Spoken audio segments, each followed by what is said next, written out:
सुप्रभात बच्चों, मैं समिता रानी राजकीय वरिष्ठ उपाध्याय संस्कृत विद्यालय साबुवाना से आज हम आपकी हिंदी की पाठ्य पुस्तक वसंत भाग 2 का 5वां अध्याय पढ़ेंगे, जिसका शीर्षक है मिठाई वाला। इस अध्याय के लेखक हैं भगवती प्रसाद वाजपेयी। प्यारे बच्चों, यह पाठ एक फेरी वाले के बारे में है जो जगह जगह घूमकर अपना सामान बेचते हैं और सामान बेचने के लिए अलग अलग तरीके से आवाज़ें लगाते हैं ताकि उनकी आवाज़ सुनकर लोगों का ध्यान उनकी ओर आए और उनके सामान की बिक्री हो सके। तो जैसा कि आप चित्र में देख रहे हैं, फेरी वाला क्या करता है, कभी खिलौने लेकर आता है, कभी मिठाई लेकर आता है और कभी मुरली लेकर आता है। वो बार बार अलग अलग सामान लेकर आता है और बच्चों को बेचता है। आइए देखते हैं इस अध्याय को। मिठाई वाला। बहुत ही मीठे स्वरों के साथ वह गलियों में घूमता हुआ कहता, बच्चों को बहलाने वाला, खिलौने वाला। तो प्यारे बच्चों, मिठाई वाला मधुर आवाज़ में बोलता, बच्चों को बहलाने वाला, खिलौने वाला। इस अधूरे वाक्य को वह ऐसे विचित्र का मतलब होता है अनोखे तरीके से, किंतु मादक मधुर ढंग से गाकर कहता था कि सुनने वाला एक बार अस्थिर हो उठते। यानी जो उसको सुनते वो एक बार जरूर अस्थिर, यानी उसकी आवाज़ सुनते और उसकी आवाज़ की ओर उनका ध्यान जाता। उसके स्नेह अभिषिक्त कंठ से फूटा हुआ गान सुनकर निकट के मकानों में हलचल मच जाती। यानी उसकी प्रेम भरी आवाज़ को सुन करके क्या होता, निकट के मकानों में यानी बच्चों में क्या होता, हलचल मच जाती। छोटे छोटे बच्चों को अपनी गोद में लिए हुए युवतियाँ चिक्कों को उठाकर छज्जों पर नीचे झांकने लगती। गलियों और उनके अंतर्व्यापी छोटे छोटे उद्यानों में खेलते और इठलाते हुए बच्चों का झुंड उसे घेर लेता। जब उसकी आवाज़ सुनते तो महिलाएं ऊपर से अपने बच्चों को गोद में लेकर देखती और छोटे छोटे बच्चे जो गलियों में और बगीचों में जो खेल रहे होते वो उसको घेर लेते और तब वह खिलौने वाला वहीं बैठकर खिलौनों की पेटी खोल देता। बच्चे खिलौने देखकर पुलकित हो उठते। पुलकित का क्या अर्थ है, प्रसन्न हो उठते। वे पैसे लाकर खिलौनों का मोल भाव करने लगते और क्या पूछते, अपनी तोतली आवाज़ में पूछते, इचका दाम क्या है। ओल इचका, यानी बच्चे अपनी तुतलाती हुई आवाज़ में पूछते, ओल इचका। खिलौने वाला बच्चों को देखता और उनकी नन्ही नन्ही उंगलियों से पैसे ले लेता और बच्चों की इस इच्छा अनुसार उन्हें खिलौने दे देता। खिलौने लेकर फिर बच्चे उछलने कूदने लगते। तब फिर खिलौने वाला उसी प्रकार गाकर कहता, बच्चों को बहलाने वाला, खिलौने वाला। सागर की हिलोर की भांति उसका यह मादक गान गली भर के मकानों में इस ओर से उस ओर तक लहराता हुआ पहुंचता और खिलौने वाला आगे बढ़ जाता। राय विजय बहादुर के बच्चे भी एक दिन खिलौने लेकर घर आए। वे 2 बच्चे थे, चुन्नू और मुन्नू।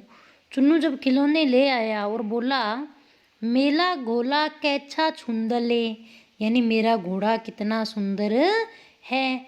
और मुन्नू क्या बोलता है, ओल देखो मेला कैच्छा छुंदल है, और मेरे वाला देखो मेरे वाला कितना सुंदर है। दोनों अपने हाथी घोड़े लेकर घर भर में उछलने लगे।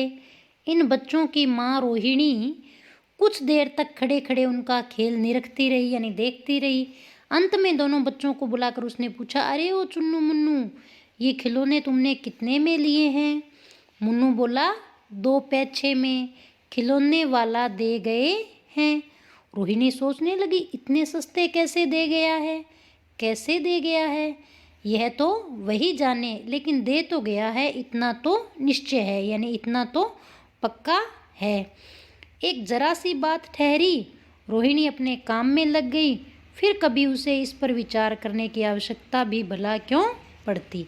यानी एक छोटी सी बात थी कि खिलौने वाला इतने सस्ते खिलौने दे गया। रोहिणी जब अपने काम में लग गई तो इस बात को वह भूल गई। फिर क्या होता है बच्चों, 6 महीने बाद नगर भर में 2-4 दिनों से एक मुरली वाले के आने का समाचार फैल गया। लोग कहने लगे, भाई वाह, मुरली बजाने में एक ही उस्ताद है, यानी कुशल आदमी है। मुरली बजाकर गाना सुनाकर वह मुरली बेचता भी है, सो भी 2-2 पैसे में। कितने में बेचता है मुरली? 2-2 पैसे में। भला इसमें उसे क्या मिलता होगा? मेहनत भी तो न आती होगी। यानी वो इतना सस्ता बेचता है कि उसकी मेहनत ही पूरी नहीं होती। एक व्यक्ति ने पूछ लिया, कैसा है वह मुरली वाला? मैंने तो उसे नहीं देखा। उत्तर मिला, उम्र तो उसकी अभी अधिक न होगी, यही 30-32 का होगा। दुबला पतला गोरा युवक है, बीकानेरी रंगीन साफा बांधता है। वही तो नहीं जो पहले खिलौने बेचा करता था? क्या वह पहले खिलौने भी बेचा करता था? हाँ, जो आकार प्रकार तुमने बतलाया, यानी जैसा तुमने बतलाया उसी प्रकार का वह भी था। तो वही होगा। पर भाई है वह एक उस्ताद, यानी अपने काम में बिल्कुल निपुण। प्रतिदिन इसी प्रकार उस मुरली वाले की चर्चा होती। प्रतिदिन नगर की प्रत्येक गली में उसका मादक मृदुल स्वर सुनाई पड़ता। मादक यानी मदमस्त और मृदुल यानी मीठा स्वर यानी आवाज़। और बच्चों को वह बहलाने वाला मुरलिया वाला। रोहिणी ने भी मुरले वाले का यह स्वर सुना, उसकी आवाज़ सुनी, तुरंत ही उसे खिलौने वाले का स्मरण हो आया। स्मरण यानी उसके बारे में रोहिणी को याद आया। उसने मन ही मन कहा, खिलौने वाला भी इसी तरह गा गा कर खिलौने बेचा करता था। रोहिणी उठकर अपने पति विजय बाबू के पास गई। जरा उस मुरली वाले को बुलाओ तो चुन्नू मुन्नू के लिए ले लूं। क्या पता यह फिर इधर आए न आए। वे भी जान पड़ता है पार्क में खेलने निकल गए हैं। पार्क यानी उद्यान में, बगीचे में खेलने के लिए चले गए हैं। विजय बाबू एक समाचार पत्र पढ़ रहे थे। उसी तरह उसे लिए हुए मुरली वाले से बोले, क्यों भाई, किस तरह देते हो मुरली? मुरली क्या होती है बच्चों? बांसुरी। किसी की टोपी गली में गिर पड़ी, किसी का जूता पार्क में ही छूट गया और किसी की सोथनी यानी पजामी ही ढीली होकर लटक आई है। इस तरह दौड़ते हाँफते, यानी जब मुरली वाले की आवाज़ सुनी तो बच्चे इतने तेज़ दौड़े, किसी की टोपी गिर गई, किसी का जूता पार्क में यानी बगीचे में छूट गया और किसी का पजामा ही ढीला हो गया। इस तरह दौड़ते हाँफते हुए बच्चों का झुंड आ पहुँचा। एक स्वर में सब बोल उठे, हम भी लेंदे मुरली, हम भी लेंदे मुरली, यानी हम भी मुरली लेंगे। मुरली वाला हर्ष गदगद हो उठा। हर्ष यानी खुशी से गदगद हो उठा। बोला, सबको देंगे भैया, लेकिन जरा रुको, ठहरो, एक एक को देने दो। अभी इतनी जल्दी हम कहीं लौट थोड़े ही जाएंगे। बेचने तो आए ही हैं, और है भी इस समय मेरे पास 1-2 नहीं, पूरी 57। हाँ बाबूजी, क्या पूछा था आपने? कितने में दी? दी तो वैसे 3-3 पैसे के हिसाब से है, पर आपको 2-2 पैसे में ही दे दूंगा। मुरली वाले ने विजय बाबू को क्या कहा? वैसे तो 3 पैसे के हिसाब से है, पर आपको 2 पैसे में दूंगा। विजय बाबू भीतर बाहर दोनों रूपों में मुस्कुरा दिए और मन ही मन कहने लगे, कैसा है, देता तो सबको इसी भाव में से है, यानी इतने रुपए में ही देता है, पर मुझ पर उल्टा एहसान लाद रहा है। फिर बोले, तुम लोगों को झूठ बोलने की आदत होती है। देते होंगे सभी को 2-2 पैसे में, पर एहसान का बोझा मेरे ऊपर ही लाद रहे हो। विजय बाबू क्या बोले कि तुम अपनी मुरली 2-2 पैसे में ही बेचते हो, उल्टा मेरे को ये कह के कि मैं 3 पैसे में देता हूँ और आपको 2 पैसे में दे रहा हूँ, ऐसा करके मेरे ऊपर एहसान कर रहे हो। मुरली वाला एकदम अप्रतिभ हो उठा, यानी आश्चर्यचकित हो गया। बोला, आपको क्या पता बाबूजी, इनकी असली लागत क्या है? यह तो ग्राहकों का दस्तूर होता है, यानी आदत होती है कि दुकानदार चाहे हानि यानी नुकसान उठाकर चीज़ क्यों न बेच दे, पर ग्राहक यही समझते हैं कि दुकानदार मुझे लूट रहा है। आप भला काहे को विश्वास करेंगे? लेकिन सच पूछिए तो बाबूजी, असली दाम 2 ही पैसा है। आप कहीं से 2 पैसे में ये मुरली नहीं पा सकते। मैंने तो पूरी 1000 बनवाई थी, तब मुझे इस भाव में पड़ी हैं। मुरली वाले ने एक साथ 1000 मुरलियाँ बनवाई थी, इसलिए उसे 2 पैसे में पड़ी वो।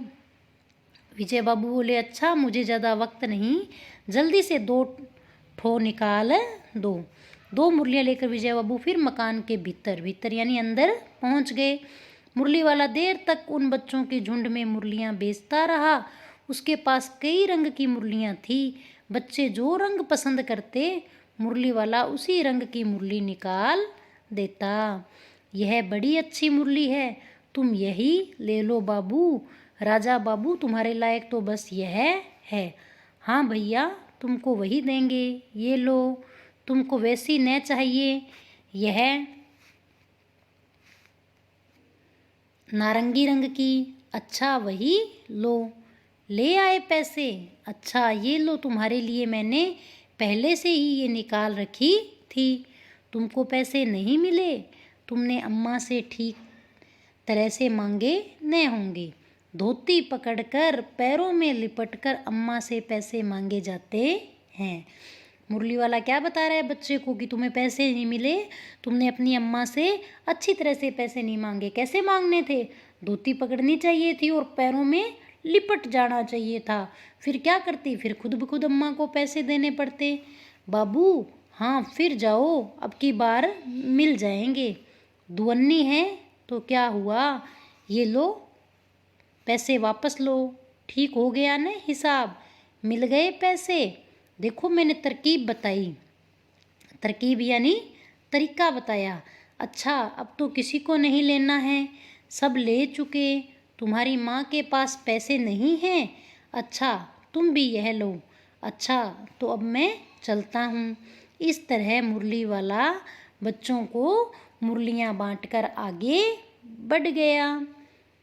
आगे देखिए बच्चों, आज अपने मकान में बैठी हुई रोहिणी मुरली वाले की सारी बातें सुनती रही। आज भी उसने अनुभव किया यानी महसूस किया कि बच्चों के साथ इतने प्यार से बातें करने वाला फेरी वाला पहले कभी नहीं आया। यानी इतने अच्छे तरीके से बच्चों को प्यार से सामान बेचने वाला आज तक नहीं आया। फिर वह सौदा भी कैसा सस्ता बेचता है, यानी वह सामान क्या है वह भी सस्ता बेचता है। भला आदमी जान पड़ता है, यूँ लगता है कोई अच्छा आदमी है। समय की बात है, जो बेचारा इस तरह मारा मारा फिरता है, पेट जो न कराए सो थोड़ा। रोहिणी ने क्या सोचा कि बेचारा कोई वक्त का मारा हुआ है, यानी कोई गरीब है, अपने पेट के लिए सब कुछ करना पड़ता है। इसी समय मुरली वाले का क्षीण स्वर दूसरी निकट की गली से सुनाई पड़ा। क्या सुनाई पड़ा? बच्चों को बहलाने वाला मुरलिया वाला।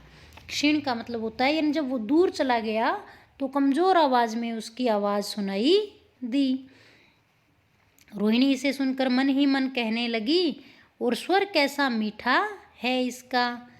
बहुत दिनों तक रोहिणी को मुरली वाले का यह मीठा स्वर और उसका बच्चों के प्रति वे स्नेह सिक्त बातें याद आती रही। महीनों के महीने आए और चले गए, फिर मुरली वाला न आया और धीरे धीरे उसकी स्मृति भी क्षीण होने लग गई। स्मृति यानी उसकी याद भी क्या हो गई, कमज़ोर हो गई। 8 महीने बाद फिर क्या होता है बच्चों? 8 महीने बाद में देखो, सर्दी के दिन थे। रोहिणी स्नान करके मकान की छत पर चढ़कर आजानुलंबित का अर्थ क्या होता है? भुजाओं से भी ज़्यादा लंबा केश राशि सुखा रही थी, यानी उसके बाल कितने थे? लंबे थे, भुजाओं से भी ज़्यादा लंबे थे, वह उन्हें सुखा रही थी। इस समय नीचे की गली में सुनाई पड़ा, बच्चों को बहलाने वाला मिठाई वाला। मिठाई वाले का स्वर उसके लिए परिचित था। स्वर यानी आवाज़। झट का मतलब जल्दी से रोहिणी नीचे उतर आई और उस समय उसके पति मकान में नहीं थे। हाँ, उनकी वृद्धा यानी बुजुर्ग दादी थी। रोहिणी उनके निकट यानी पास में आकर बोली, दादी चुन्नू मुन्नू के लिए मिठाई लेनी है, जरा कमरे में चलकर ठहराओ, मैं उधर कैसे जाऊं। यानी रोहिणी घर से बाहर नहीं जाती थी। दादी माँ को कहा, कोई आता न हो, जरा हटकर मैं भी चिक की ओट में बैठी रहूंगी। चिक का मतलब क्या होता है बच्चों? पर्दे की ओट से मैं देख लूंगी। दादी उठकर कमरे में आकर बोली, ए मिठाई वाले इधर आना। मिठाई वाला निकट आ गया। निकट यानी पास आ गया। बोला, कितनी मिठाई दूँ माँ? ये नए तरह की मिठाइयाँ हैं, रंग बिरंगी, कुछ कुछ खट्टी, कुछ कुछ मीठी, जायकेदार, बड़ी देर तक मुंह में टिकती हैं, जल्दी नहीं घुलती, बच्चे बड़े चाव से चूसते हैं। इन गुणों के सिवा ये खांसी भी दूर करती हैं। कितनी दूं? चपटी गोल पहलदार गोलियां हैं, पैसे की 16 देता हूँ। यानी 1 पैसे में कितनी देता हूँ? 16। दादी बोली, 16 तो बहुत कम होती हैं, भला 25 तो देते। मिठाई वाला, नहीं दादी, अधिक नहीं दे सकता, इतना भी देता हूँ। यह अब मैं तुम्हें क्या, खैर मैं अधिक न दे सकूँगा। रोहिणी दादी के पास ही थी। बोली, दादी फिर भी काफ़ी सस्ता दे रहा है, 4 पैसे की ले लो, यह पैसे रहे। मिठाई वाला मिठाइयाँ गिनने लगा। तो 4 की दे दो। अच्छा 25 नहीं सही, 20 ही दो।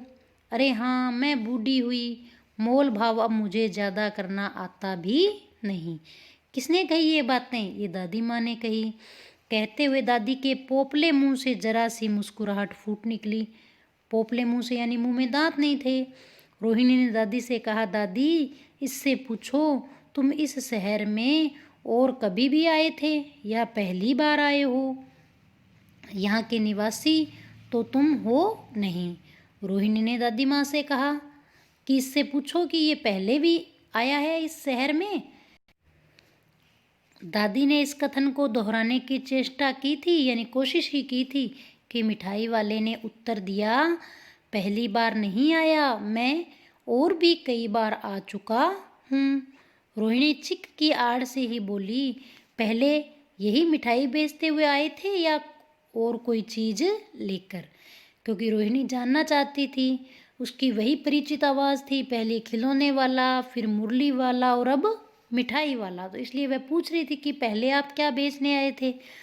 मिठाई वाला हर्ष यानी खुशी, संशय और विस्मय आदि यानी आश्चर्य के भाव में डूबकर बोला, इससे पहले मुरली लेकर आया था और उससे भी पहले खिलौने लेकर आया था। रोहिणी का अनुमान ठीक निकला, जैसा वह सोच रही थी। अब तो वह उससे और भी कुछ बातें पूछने के लिए अस्थिर हो उठी, यानी वो जानना चाहती थी। वह बोली, इन व्यवसायों में भला तुम्हें क्या मिलता होगा? यानी ये जो तुम काम करते हो इसमें क्या मिलता है? वह बोला, मिलता भला क्या है, यही खाने भर को मिल जाता है। यानी मैं इतने पैसे कमाता हूँ कि मेरे को खाने का भोजन मिल जाए। कभी नहीं भी मिलता है, पर हाँ क्या मिलता है? संतोष, धीरज और कभी कभी असीम सुख जरूर मिलता है, और यही मैं चाहता भी हूँ। संतोष यानी मुझे जितना पैसा मिल जाए मैं उसी में संतुष्ट रहता हूँ। धीरज यानी धैर्य, और कभी कभी असीम सुख, इतना सुख जिसकी कोई सीमा न हो, और यही चीज़ें मैं चाहता हूँ। सो कैसे, वह भी बताओ।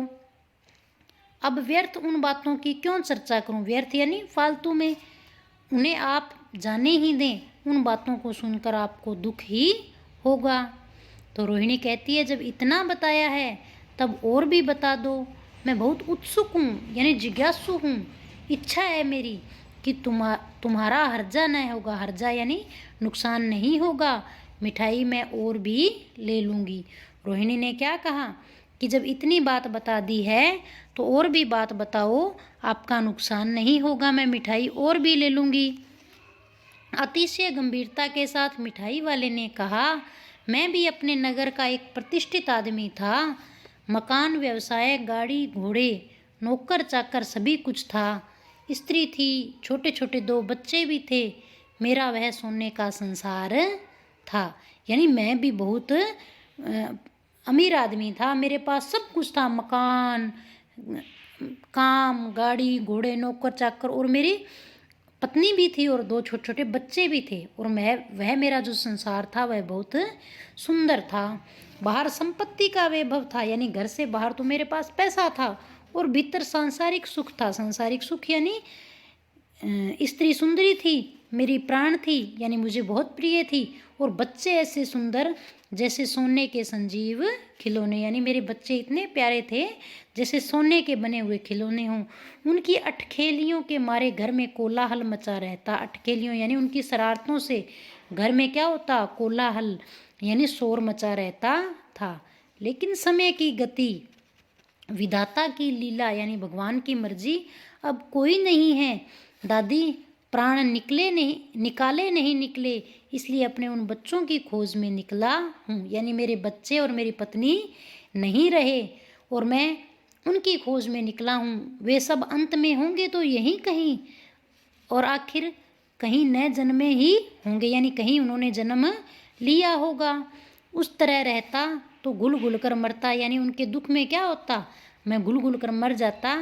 इस तरह सुख संतोष के साथ मरूंगा। सुख संतोष यानी जब मैं बच्चों के लिए क्या लेके आता हूँ, कभी खिलौने लाता हूँ, कभी मुरली लाता हूँ, कभी मिठाइयाँ लाता हूँ, और वह उनको उतने ही पैसे में बेचता हूँ जितने में मुझे मिलती है।